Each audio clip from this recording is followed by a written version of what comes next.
말씀드린 대로 새로운 시리즈, 우리 열왕기 시리즈를 시작할 텐데요. 오늘 말씀은 1장 열왕기상 1장 1절부터 6절까지 말씀입니다.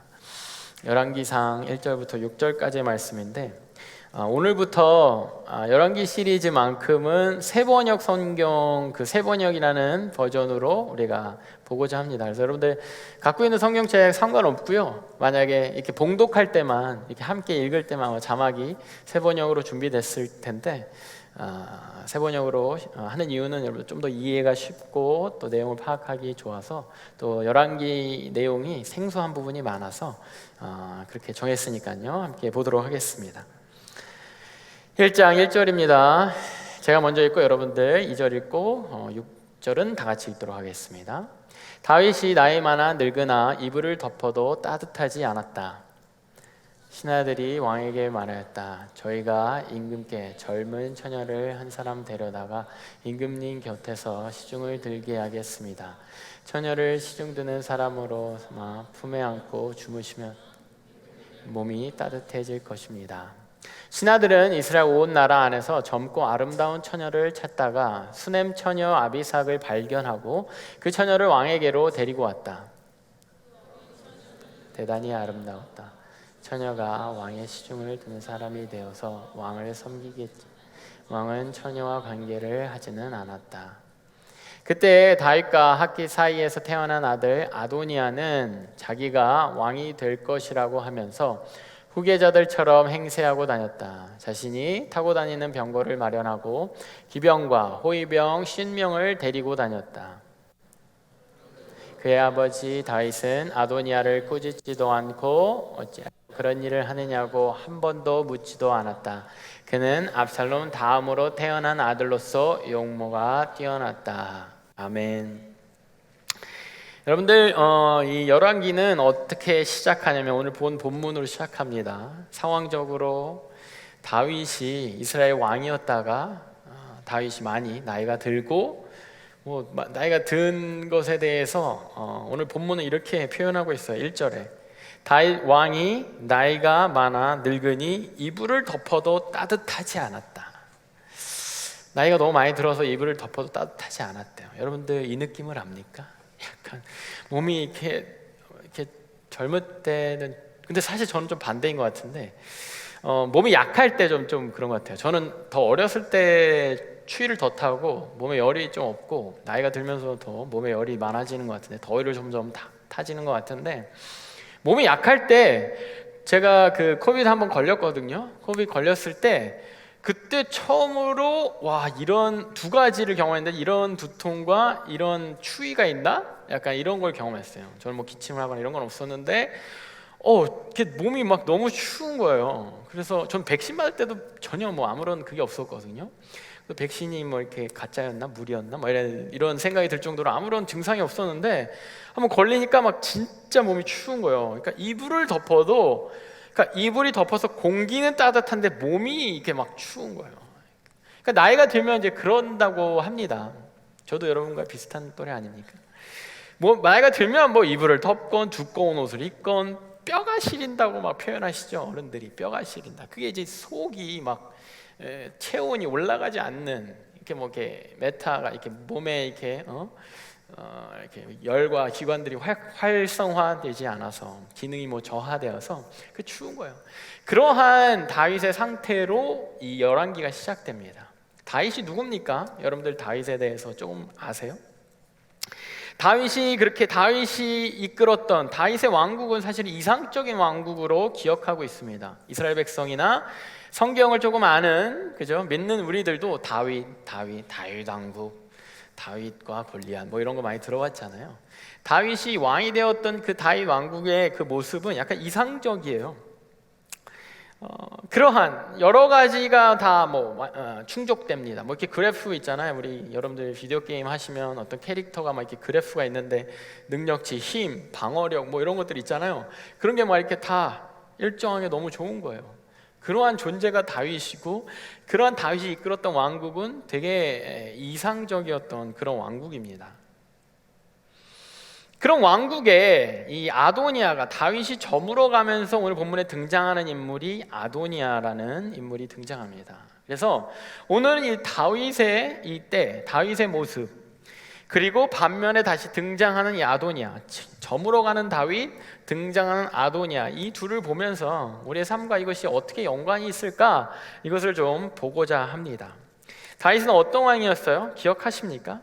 이스라엘 역사 가운데 정치적으로, 문화적으로, 또 이렇게 국가적으로 통일 국가를 만들고 나라답게 만든 사람이 사실 다윗입니다. 그리고 그 과정 가운데 자기가 능력이 뛰어난 것뿐만 아니라 그 능력을 힘입는 하나님을 항상 먼저 생각하는 것이 또한 다윗이었죠.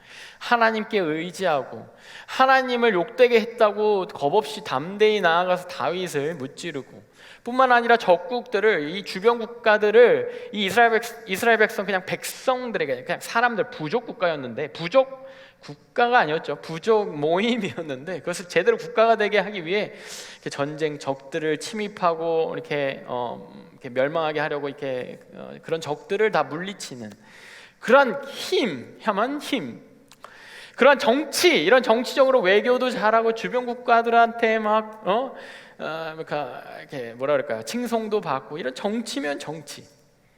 무엇보다 하나님 앞에서 다윗은 하나님 마음에 합한 사람, 왕을 떠나서 하나님 마음에 합한 자라고 거의 유일무이하게 칭찬받았던, 하나님으로부터 직접 칭찬받았던 사람이 다윗이에요. 영적으로 가장 이 나라가 세워지면서, 이스라엘이 세워지면서 가장 융성했던, 가장 영적으로 피크, 가장 클라이막스를 이렇게 이루었던 그 시대가 다윗의 시대였던 것입니다. 다윗 왕의 시대였던 것입니다. 언약궤를 가져왔어요. 나라가 힘이 없으니까 언약궤, 하나님의 임재가 있는 언약궤를 뺏깁니다. 그 뺏긴 언약궤를 다윗 왕이 가져오게 합니다. 나라가 설려면 가장 먼저 말씀이 중요해, 하나님의 임재가 중요해 라면서 언약궤를 가장 먼저 가져오고자 합니다. 가져오는 과정 가운데 6걸음마다 예배했다고 그랬어요. 6걸음마다. 언약궤를 옛날 가마처럼 이렇게 메고 오거든요. 이렇게 메고 오면은 막 앞뒤로 호위할 거 아닙니까? 가다가 이렇게 하나, 둘, 셋, 따라와 주세요. 카메라. 다 6번 딱 멈추고 거기서 이제 예배 쫙, 찬양팀 나오세요. 이런 찬양팀 하고 제사 모든 사람들 예배 드리고 또 6걸음 가고. 이게 얼마나 오래 걸렸겠습니까? 그러한 시간, 그리고 그러한 노력, 그런 인원 동원, 또 물질, 제사를 드리려면 동물을 잡고, 그런 물질, 이런 모든 것들을 아끼지 않고 하나님께 영광을 돌리려고 애썼던 사람이 다윗이었던 거예요. 뿐만입니까? 언약궤가 왔는데 언약궤가 율법대로 성막에 이렇게 안치했어요. 성막에 뒀어요. 자기는 왕이니까 궁궐에 살잖아요. 나름 한 나라의 왕이니까 백악관 정도 살 거 아닙니까? 궁에 사는데 하나님 언약궤 보니까 저 성막이 지금 텐트예요. 좀 좋은 텐트입니다. 좋은 캐노피예요. 언약궤, 하나님이 저기 사시는 것 같아서 마음이 너무 아픈 거예요. 그래서 다윗이 항상 그거 마음 쓰여가지고 평생 동안 하고 싶었던 게 뭐였냐면, 하나님을 위해서 하나님의 궁전을 만들어드리고 싶다. 이게 다윗의 소원이었어요. 평생 소원. 그러니까 이런 지금으로 치면 교회 같은 거겠죠. 하나님을 예배하는 그런 교회, 성전을 내가 짓고 싶다. 하나님 저기 있는 게 너무 마음이 불편해. 나는 여기 궁전에서 맨날 너무 좋은 거 먹고 좋은 데서 자고 이러는데 하나님 저기 계시는 거 난 너무 힘들어. 하나님 생각하면 잠이 안 와라고 하면서 마음을 썼던 왕, 그 왕이 다윗입니다. 그 왕이 이제는 힘이 없고 쇠퇴해져 갑니다. 그 왕이 주도했던 그 왕국이 점점 쇠퇴해져 가고 점점 페이드아웃 되는 거예요. 그러면서 아도니아라는 인물이 본문 5절에 이렇게 등장합니다. 그때 다윗과 학기 사이에 태어난 아들 아도니아는 자기가 왕이 될 것이라고 하면서 후계자처럼 행세하고 다녔다. 자신이 타고 다니는 병거를 마련하고 기병과 호위병 10명을 데리고 다녔다. 다윗의 아들 중에 한 명입니다. 다윗의 사실 넷째 아들이에요. 이 다윗의 아들이 잠깐만, 아버지 이제 오늘 내일 하시네? 곧 돌아가실 것 같은데, 아버지에 대한 걱정, 아버지에 대한 어떤 이렇게 케어, 이거를 한 게 아니라 잠깐 가만히 있어봐, 내가 왕 되는 거 아니야? 이러면서 자기가 왕이 이미 된 것처럼 하고 다녔다는 얘기예요. 다윗의 때가 저어가고 아도니아 때 스스로 이제 나의 때가 아닌가라고 생각하면서 아도니아의 때, 나의 때, 아도니아 때를 스스로 만들어가고 있는 것입니다. 이 둘의 차이가 분명히 있는 거예요. 다윗은 하나님을 생각하고 하나님을 위한 나의 삶, 하나님을 위한 나의 나라, 이것을 생각하고 왕으로서. 아도니아, 아버지 때가 저가네? 아버지가 어떠한 삶을 살았건 어떠한 가치관을 가졌건 상관없이 이제 내 세상이구나, 이제 내가 이제 왕이 되겠구나라는 그 기대, 그러한 왕이 될지는 우리가 나중에 알아보겠지만 그러한 기대와 그러한 막 욕심 가운데 스스로 이미 왕이라고 칭하고 다니는 그런 아도니아의 때, 여러분들, 우리는 이 중간 어딘가에서 신앙인으로서 우리가 살아가고 있지 않나 생각해 봅니다. 저희 본문을 봤을 때 우리 누구나 다윗의 때를 산 적이 있다, 크리스천으로서. 그리고 누구나 아도니아 때로 흘러갈 수가 있다라는 것을 발견하게 됩니다. 지난주에 우리가 수련회 있었죠. 토요일, 주일, 월요일까지. 수련회 때 어땠습니까? 우리가 2박 3일 동안 정말 하나님, 우리가 살던 일상을 떠나서 하나님 바라보고 하나님 말씀에 집중하고 우리의 삶에 어떤 그런 일정들, 그런 거 생각 안 하고 수련회에서 그런 진행되는 그 모든 과정들 가운데 정말 크리스찬스럽게 살지 않았어요? 다윗 같은 삶, 다윗의 삶, 다윗스러운 삶을 살았던 게 2박 3일이었지만 이 수련회 때였습니다. 하나님한테 뜻을 달라고 막 기도하기도 하고, 만나달라고 막 기도하기도 하고, 기도하면서 막 울부짖고 막 눈물 흘리고, 뿐만 아니라 막 서로 막 사랑으로 막 끌어안고 서로를 위해 기도해주고, 찬양할 때 오늘 똑같은 찬양했는데 수련회 때랑 우리 언제 그랬냐는 듯이 다시 우리는 얌전해지고 이렇게. 그러나 수련회 때 우리 기뻐 뛰고 막 춤추면서 찬양했잖아요.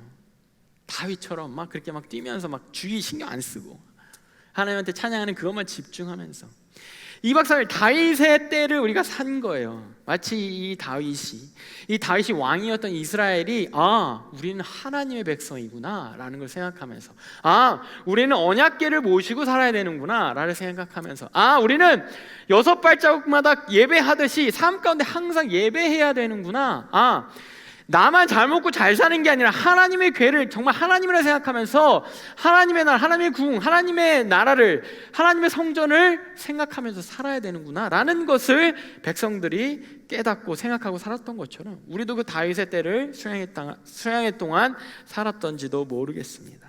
그런데 지금은 어떠세요? 수련회 이제 갔다 오고 한 2박 3일이 지나고 한 4일 지났나요? 아도니아 때가 되지 않았습니까? 그래, 2박 3일 다윗의 때 좋았지, 찬양하고 예배도 하고 좋았지. 근데 이제 내려왔잖아.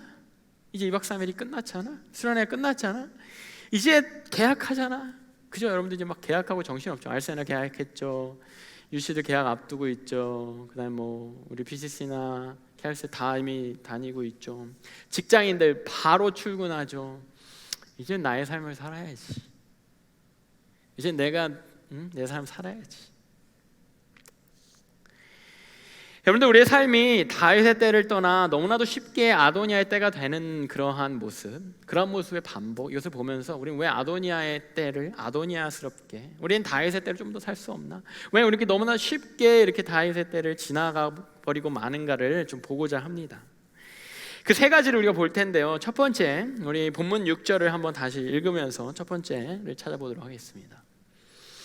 그런데도 그의 아버지 다윗은 아도니아를 꾸짖지도 않고 어찌하여 그런 일을 하느냐고 한 번도 묻지 않았다. 그는 압살롬 다음으로 태어난 아들로서 용모가 뛰어났다. 우리가 좀 뒤부터 볼 텐데요. 용모가 뛰어났다. 첫 번째, 용모가 뛰어났다입니다. 우리가 살면서 왜 너무나도 쉽게 다윗의 때에서 아도니아의 때로 넘어가 버리는가? 왜냐면요, 이 용모가 뛰어났다는 건 외적인 조건이잖아요, 그죠? 용모가 뛰어났다, 잘생겼다, 멋있다, 우리가 여러분 그 관상 영화 아세요? 관상 영화에 이정재 배우가 이제 자기 수양대군을 하면서 물어보죠. 내가 왕이 될 상인가? 그러니까 왕이 될 산, 내가 스스로 뭔가 어떤 지위에 오르려면 사람들이 흔히 용모를 보기도 해요. 아, 왕이라면, 한 나라의 왕이라면 좀 이랬으면 좋겠다라는 그런 관심이 있습니다. 왕이 주는 이미지는 크고 강했으면 좋겠는 거예요. 이게 다행인지 모르겠는데 저희 담임 목사님 굉장히 크잖아요. 뭐 왕은 아니지만 그래도 이제 뭐 저희 교회 대표하는 분인데 크잖아요. 뭔가 이걸 되게 자랑스러워하시는 집사님, 권사님들 좀 있으시더라고요. 우리 목사님이 참 키가 크고 좋아하시고 특히 이제 예전 분들일수록 더 이 외모에 대해서 이렇게 크고 듬직한 거 좋아하고.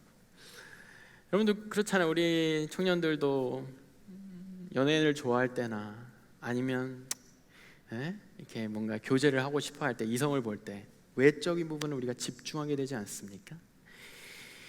이스라엘의 왕들도 예전의 왕들에 대한 평가도 그래요. 사울 왕은 다른 사람보다 주위에 있는 사람 모든 사람보다 머리가 하나 더 컸다라고 표현돼 있어요. 사울 왕, 처음 왕이었던 사울.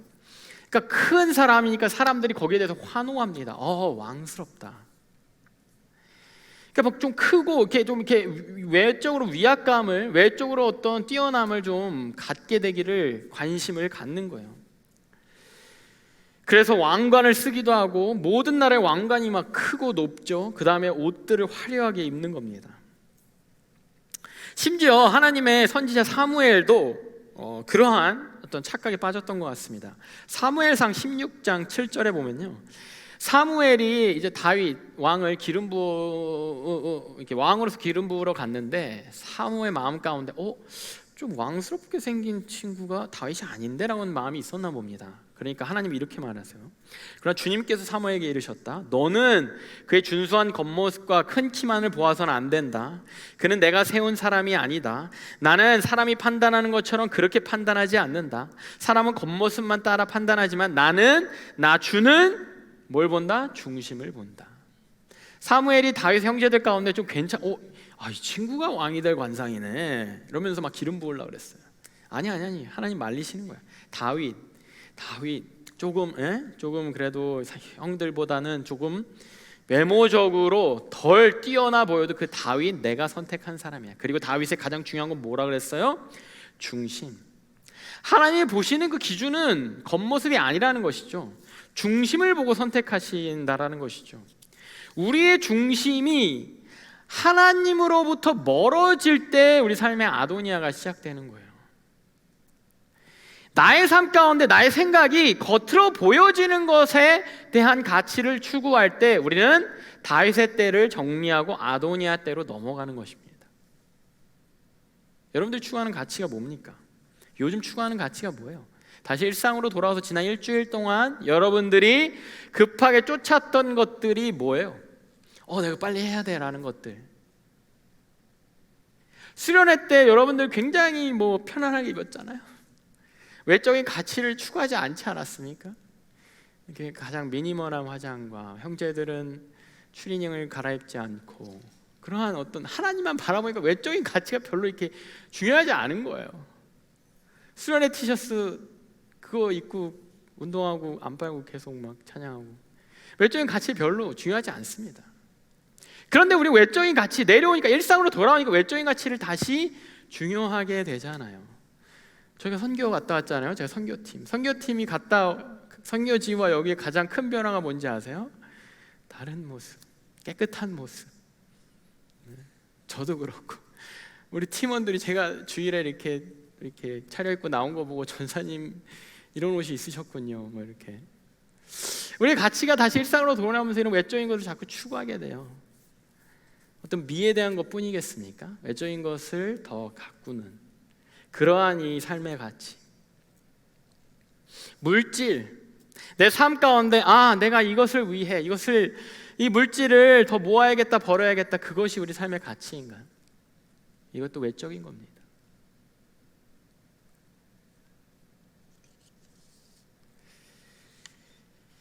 두 번째, 본문 6절을 다시 한번 보겠습니다. 그런데도 아버지 다윗은 아도니아를 꾸짖지도 않고 어찌하여 그런 일을 하냐고 한 번도 묻지 않았다. 그는 압살롬 다음으로 태어난 아들로서 용모가 뛰어났다. 첫 번째, 우리가 용모가 뛰어났다에 집중하다 보면, 외적인 가치에 집중하다 보면 다윗의 시대에서 아도니아의 시대로 넘어간다고 했죠. 두 번째는 뭐냐면요, 압살롬 다음으로 태어난 아들. 이게 뭐냐면 압살롬 다음 순서라는 거예요. 이게 무슨 말이냐면은 내 삶이 어떤 기준으로, 어떠한 동력으로 흘러가냐면 순차적인 거. 내 삶이 어떠한 동력으로 흘러가냐면은 그냥 살아가는 순리대로. 내 삶이 어떠한 동력으로 흘러가냐면은 사람들이 말하는 그 순서대로. 세상 사람들은 이제 동양에는 더 그런 사상이 더 크죠. 순리대로, 순차대로, 나이에 맞게라는 것이 동양 사상에 되게 크게 자리 잡고 있죠. 우리 삶도 그렇죠. 그러한 또 이제 공동체를 잘 이루고 서로 이제 나이에 따라서 존중하고 공경하고 이런 문화가 있다 보니까 또 그 나이에 맞게 행동하는 것도 중요하고, 그 반면에 그 나이에 맞는 무언가를 갖춰야 된다라는 것이 또 우리들 삶 가운데 박혀 있습니다. 예전에는요, 이스라엘 백성들이 왕을 세워달라고 하나님께 부르짖었어요. 하나님 왕을 주시옵소서. 하나님 우리 가운데 왕을 허락해 주세요라고 왕을 부르짖었어요. 왜? 왕이 없었으니까, 그죠? 왕이 없는 상태에서 왕을 우리 원합니다. 왕이 있는 제대로 된 국가가 되기 원합니다라고 부르짖었어요. 그래서 하나님이 왕을 허락하셨단 말이에요. 아까 봤던 사무엘을 통해, 선지자를 통해서 기름 붓게 하시고, 기름 부음 받은 왕을 사람들이 하나님이 택하신 왕이다라고 인정하면서 왕을 세운 거예요. 첫 번째 왕은 사울 왕이었고 두 번째 왕은 다윗이었습니다. 다른 가문이에요. 베냐민 가문, 그 다음에 유다 가문. 가문이 다른 거예요. 그러니까 뭐 자식이 왕이 되는 것이 아닙니다. 기준은 하나님이 선택해 주신 왕. 하나님이 선택하기를 구하고 기다렸던 백성들. 그렇게 이 하나님의 왕국이 진행되어 갔어요. 그런데 이 열왕기 쭉 보게 될 때, 열왕기라는 게 이제 왕의 나열 이런 거거든요. 왕이 줄 서 있다가 열왕기입니다. 그러니까 영어로 하면 kings예요. kings. 그러니까 왕이 계속 왕 애프터 왕, 왕 애프터 왕 이렇게 되다 보니까 이제 더 이상 하나님 구하지 않아요. 이 왕이 죽으면 다음은 아들이 왕 되면 되지. 이 아들이 죽으면 동생이 왕 되면 되지. 그렇잖아요. 우리 옛날 조선 시대도 그렇고. 아버지가 죽으면 그 아들이 왕이 되는 거고, 그 첫째 아들이 죽으면 둘째 아들이 왕이 되는 거예요. 둘째 아들이 죽으면 셋째 아들이 왕이 되는 겁니다. 그러다가 이 왕이 싫으면 어떻게 돼요?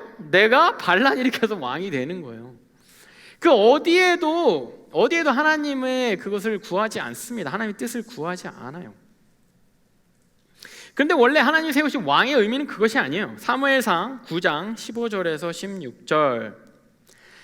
하나님이 이스라엘에게 첫 번째 왕 사울을 주시기 전에 이렇게 말씀하세요. 사울이 오기 하루 전에 주님께서 사무엘에게 알리셨다. 내일 아침 이맘때, 잘 보이세요, 여러분들? 이렇게 좀 색깔이. 내일 이맘때 내가 베냐민 땅에서 온 사람 한 사람을 너에게 보낼 것이니 너는 그에게 기름을 부어 나의 백성 이스라엘의 지도자, 영도자로 세워라. 그가 나의 백성을 블레셋 사람에서 구해낼 것이다. 나의 백성이 겪는 고난을 내가 보았고 나의 백성이 살려달라고 울부짖는 소리를 내가 들었다. 이게 하나님 왕을 주신 이유예요. 우리는 제대로 된 국가 우리도 좀 갖추고 삽시다. 좀 질서 있게 삽시다. 우리도 뭔가 이렇게 세계 가운데 구세 있게 삽시다. 이렇게 왕을 구했을지 몰라도 하나님은 왕을 주신 이유가 당신의 백성이 힘들어하고 고통스러워하고 막 침략받고 이렇게 힘들어하고 당신의 백성이 부르짖는 그 소리를 듣고 거기에 따라서 거기에 내가 구원을 이루겠다라는 그 뜻을 가지고 그 뜻 때문에 왕을 세우신 거예요. 하나님이 통치하시는 게 더 잘 되는 겁니다. 하나님이 인간보다 더 지혜로운 거예요. 그죠? 하나님이 더 정체를 잘 하시는 겁니다. 하나님이 더 안 부패하세요. 그죠? 하나님이 더 외교를 잘 하실 겁니다. 하나님이 전쟁을 더 잘 하실 거예요. 그럼에도 불구하고 이 왕을 통해서 하나님 어떤 뜻이 있으신 거예요. 이 왕국을 통해서 하나님이 하시고 싶으신 뜻이 있으신 겁니다. 그래서 하나님이 사울을 선택해서 왕으로 만드신 거예요. 사울이 실패할 거 몰랐겠습니까? 아셨어도 거기에 대해서 선택하시고 왕으로 주신 겁니다. 순차적으로 혈통적인 것이 아니라 사무엘이 사울 이후에 다시 왕을 세워야 되는데 첫째 아들, 2세의 첫째 아들, 둘째 아들, 셋째 아들, 순차적으로 첫째 아들이 왕이 돼야 되죠. 근데 아니래요. 하나님이 아니래요. 막내 아들이 막내인 다윗이 왕이 됩니다. 이런 순차적이고 이러한 순서적인 것이 아니에요. 하나님 뜻이 어딘가에 있는 것이고 그 뜻을 우리는 찾아가고 구하는 거예요. 내 삶이 나에게 주어졌죠. 그렇죠? 우리 모두가 각자의 삶을 주어진 겁니다. 여러분들 각자의 삶이요, 여러분들의 왕국이에요. 하나님이 맡겨주신 여러분들의 왕국이에요. 그 왕국이 주어졌는데 이 나라 어떻게 다스릴 것이냐, 이 나라 옆에 나라가 하는 대로 따라 다스릴 것이냐, 옆에 나라가 하는 순차적으로 지금 왕국 10년이면은 뭐 초등학교 졸업해야 돼, 왕국 20년이면 뭐 대학 괜찮은데 가야지, 최소 23년 안에는 트랜스퍼 해야지, 왕국 25년 6년이면은 졸업해야지, 왕국 30년 되기 전에는 직장 잡아야지,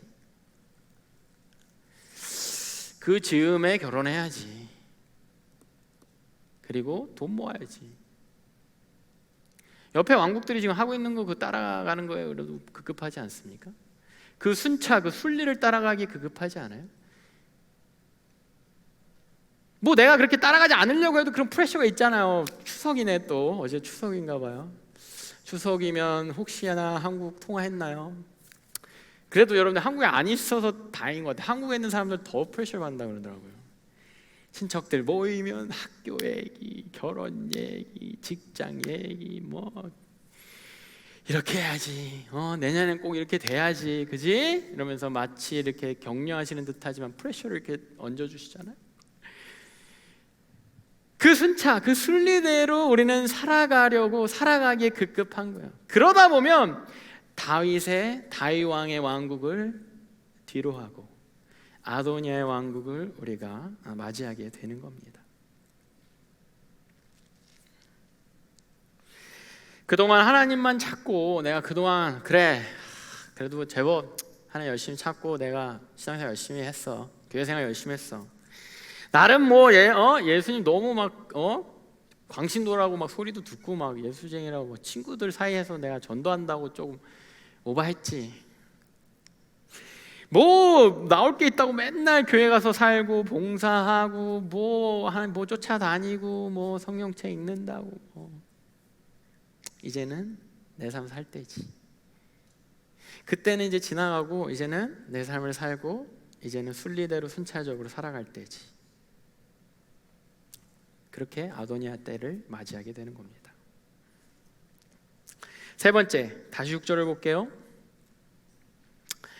그런데도 그의 아버지 다윗은 아도니아를 꾸짖지도 않고 어찌하여 그런 일을 하느냐고 한 번도 묻지도 않았다. 그는 압살롬 다음으로 태어난 아들로서 용모가 뛰어났다.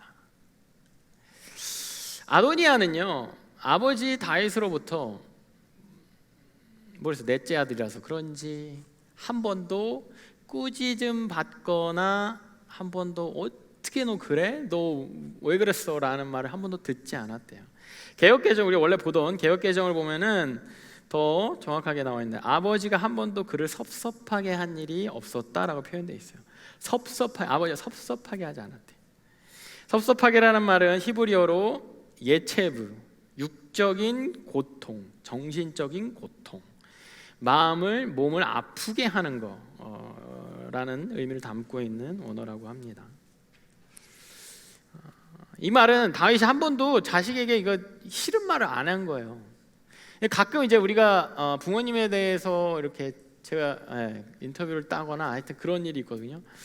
부모님에 대해서 생각하거나 이럴 때 저희 부모님은 저한테 한 번도 싫은 소리를 안 했어요. 너무 고마워요. 그게 고마워할 일일까라고 좀 우리 생각해 볼 필요가 있습니다. 부모님 한 번도 저에게 노라고 하신 적이 없어요. 그 부모님의 사랑은 고마웠죠. 근데 내가 그것을 만족하고 나한테 한 번도 뭐라고 하신 적 없어, 나한테 한 번도 큰 소리 내신 적 없어, 나한테 한 번 싫은 소리 하신 적이 없어, 이거를 내가 만족하고 사는 게 맞는가? 이 말은 뭐냐면요, 다윗이 한 번도 이 아도니아를 훈련한 적이 없다라는 거예요. 훈계한 적이 없다라고 하는 거예요. 싫은 소리를 한 거, 잘못된 걸 고쳐본 적이 없다라고 하는 거예요. 이건 어쩌면 다윗의 잘못입니다. 다윗이 갖고 있었던 그 삶의 중심, 삶의 가치, 그 중요한 것들, 하나님 중심의 삶, 하나님을 향한 마음, 나라와 백성을 사랑하는 그 마음을 한 번도 전수한 적이 없는 거예요, 다윗한테. 뭐 필요한 거 있어?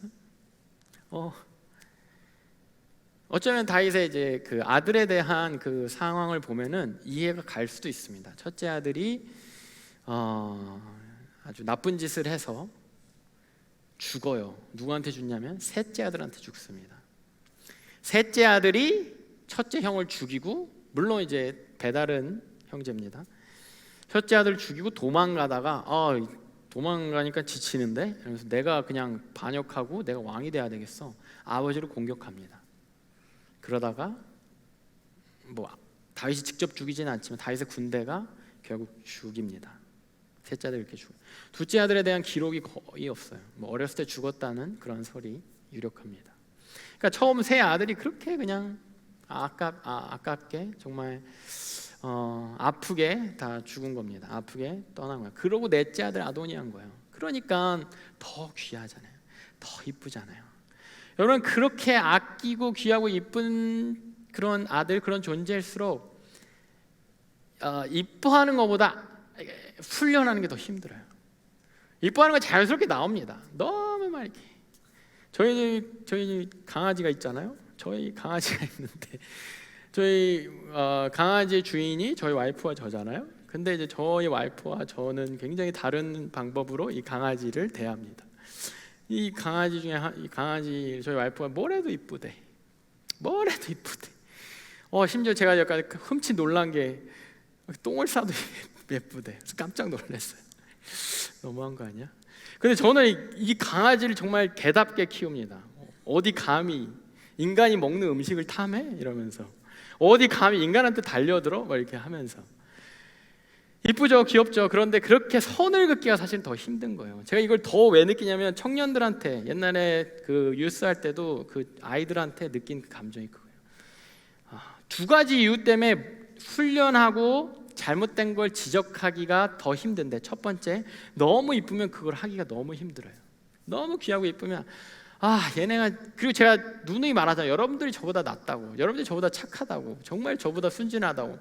저를 생각하면 여러분들은 정말 가르칠 게 없어요. 그런 마음이니까 이렇게 커렉션 하기가 힘들어요. 두 번째, 반대로 감정이 없으면 커렉션 안 해요.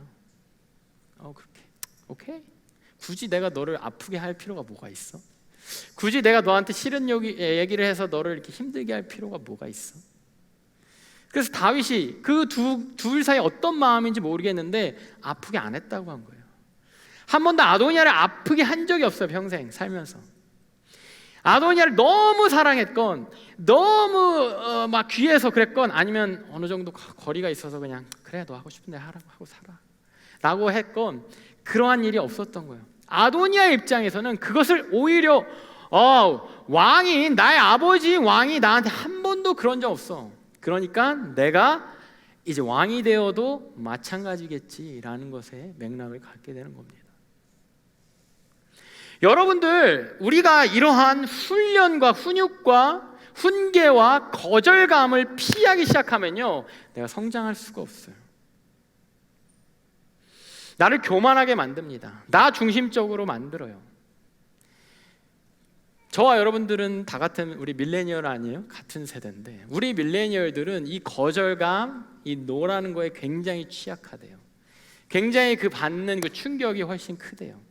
왜냐하면 아이를 한 명, 두 명만 낳고 기르는 부모님 앞에서 부모님 가정 안에서 정말 사랑을 많이 받고 자랐거든요. 부모님이 더 자녀에게 집중할 수 있는 그런 한국 사회 그 시대에 우리는 살았거든요. 그러니까 이 노라는 거에 대해서 이렇게 막 충격적인 거예요. 내가 노를 그러니까 우리 청년부가 왜 이렇게 공부 잘하는지를 제가 이렇게 고민을 해봤거든요. 그러니까 이게 약간 중간, 이렇게 예스와 노 학점 C는 yes와 no 사이거든요. yes인 것 같기도 하면서 no인 것 같은, 그러나 pass인 게 학점 C잖아요. 이게 그 정도가 너무 우리는 만족이 안 되는 거예요. 우리는 A 정도 받아야 이게 그냥 평범한 거예요. B를 받았으면 놓은 거예요. 어느 순간에 놓은 거잖아요. 그죠? 어느 과목에서 놓은 거잖아요. 이게 우리에게 너무 충격인 겁니다. 제가 공부를 잘하지 못하죠. 여러분 묻어갈게요. 그런 거예요. 그런데 그것을 받아들이지 못하면 내가 거기에 대해서 더 단단해지고 성장해질 수가 없어요. 더군다나 영적으로는 더욱 성장할 수가 없는 겁니다. 하나님은 계속해서 우리를 사랑하신 하나님은 우리를 고치시기 원하시고 바르게 하시기 원하십니다. 말씀이 그래요. 말씀은 바르게 함과 의로 교육하기에 유익하니라고 나와 있는데, 성경은 우리를 바르게 하고 의로 교육하는 그러한 책이에요. 이것을 왜 대하기가 싫으냐면, 청년들이 저한테 전도사님 어디까지가 죄예요를 자꾸 물어봐요. 이건 해도 돼요? 이건 하면 안 되는 거예요? 왜냐하면 혼나기 싫으니까, 노를 감당하기 싫으니까. 그래서 제가 대답하죠. 아니, 한번 하고 혼나. 저는 그게 더 좋은 것 같아요. 하나님한테 호되게 맞으면 하나님이 살아있음을 느끼거든요. 그냥 하나님 혼내는 걸 계속 피하잖아요. 그런 거리가 계속 생기는 거예요. 그렇다고 뭐 나쁜 짓 하라는 게 아니고, 자꾸 하나님한테 자꾸 예스만 받으려고 하는 그 삶에서 하나님이 노라고 하는, 하나님 왜 기도에 응답을 안 해주세요? 거기에 대해서 우리는 견디고 기다리고 인내할 줄 알아야 돼요. 그 기다림 가운데 하나님 뜻이 나의 삶 가운데 발견되는 거거든요. 그 기다림 가운데 내가 영적으로 성숙하는 거거든요. 하나님 나에게 이걸 주세요. No, 너한테 그거 필요 없어. 하나님 나한테 지금 이게 필요한데 No, 너 그거 아직 너의 삶에 그게 중요한 것이 아니야. 그러면 하나님 뜻이 뭐예요? 라고 나아갈 수 있는 거거든요. No! 너의 삶에 그게 중요한 게 아니야. 뭐야, 하나님 나 사랑하신다면서 하고 그냥 떠나버리면 끝인 겁니다.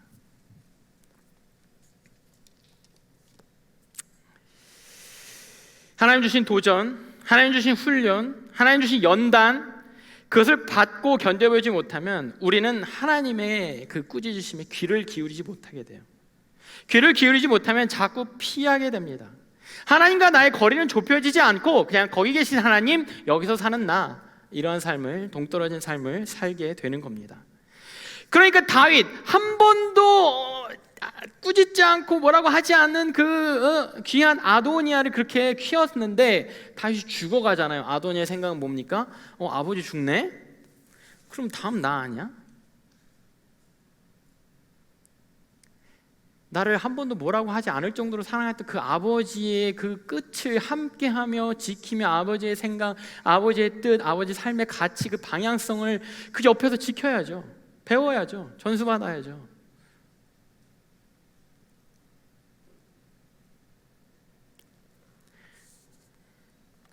아도니아가 다윗을 대하듯이 우리가 하나님을 그렇게 대할 때 우리 다윗의 시대는 우리 삶 가운데서 저물고 아도니아의 시대가 시작되는 겁니다. 지금 난 당장 이게 필요한데 기도했는데 안 되네. 그런데 이 친구가 나한테 바로 도움을 주는구나. 기도했는데 안 되네. 이 사람이 나한테 잡을 소개시켜줬어. 기도했는데 안 되네. 이렇게 하니까 이 문제가 해결됐어. 점점 하나님을 기다리는 그 기다림은 줄어들고 당장 인스턴한 나의 해결책을 찾아서 나아가는 겁니다.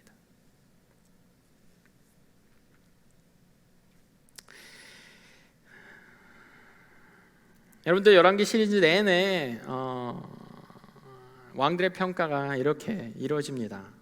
이 왕은 다윗의 길로 행했다. 이 왕은 여로보암의 길로 행했다. 다윗의 길로 행했다는 거 보면 다윗이 하던 대로 다윗처럼 그 왕국을, 다윗의 왕국을 지키며 살았다. 여로보암은 이제 나중에 볼 텐데 정말 그 떠난 대표적인 첫 번째 대놓고 떠난 왕이거든요.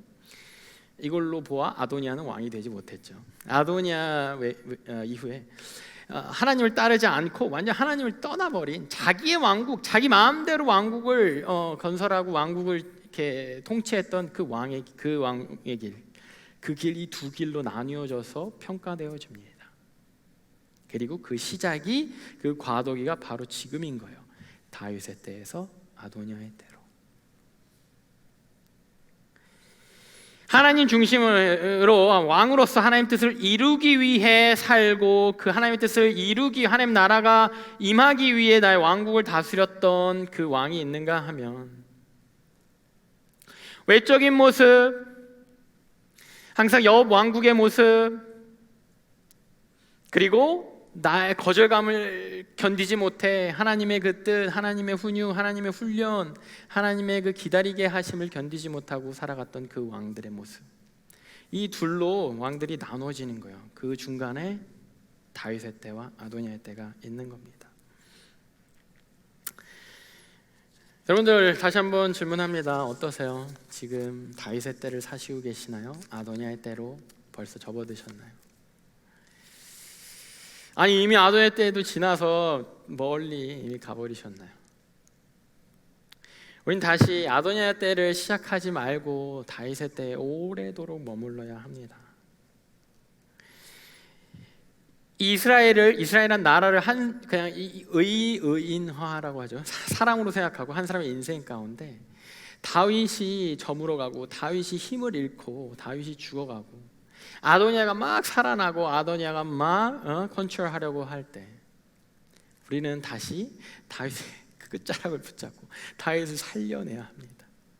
물론 역사 가운데 다윗이 죽는 건 어쩔 수 없지만 나의 삶 가운데 다윗은 살려내야 해요. 다윗이 저물고 병들고 몸이 막 이불을 덮어도 몸이 따뜻해지지 않을 정도로 늙어갔다는 거, 다윗이 약해졌다는 거죠. 다윗이 약해지면 아도니아가 살아나는 겁니다. 반대로 말하면 여러분들이 다윗을 살리고 다윗을 더욱 건강하게 하고 다윗을 오래도록 장수하게 되면 아도니아가 설 자리가 없는 거예요. 하나님 중심의 삶, 항상 나의 중심을 하나님께 드리는 삶, 그 주위에서 뭐라고 하든 하나님 뜻을 구하는 삶, 그리고 하나님의 그 훈련과 연단, 그 하나님 뜻을 기다리며 받고 인내할 줄 아는 삶, 그 삶을 우리는 살아가게 될 수 있는 것입니다. 다윗을 건강하게 오래오래 살게 하시기 바랍니다. 내 삶에 다윗의 때가 언제지? 기억도 안 나서 진짜 지금 여기 누워있는 다윗처럼 막 제가 중학교 때인가요? 초등학교 때 그때는 좀 뜨거웠어요. 그 뜨거움 갖고 지금 살아가는 거예요. 그러니까 다윗처럼 지금 이 침대에 누워있는 다윗처럼 이렇게 늙고 병들어서 아무것도 하지 못하는 그 추억으로 살아가는 그런 신앙생활 하지 말고 매일매일 살아서 움직이고 운동하고 열정을 갖는 그 다윗의 모습처럼 계속 그 다윗을 살리듯이 우리 매일매일의 하나님과의 추억, 하나님과의 시간, 하나님께 드리는 내 마음, 그것을 매일매일 리뉴하면서 다윗의 때를 오게 하고 또 다윗의 때를 유지하는 저와 여러분들이 되기를 소원하겠습니다.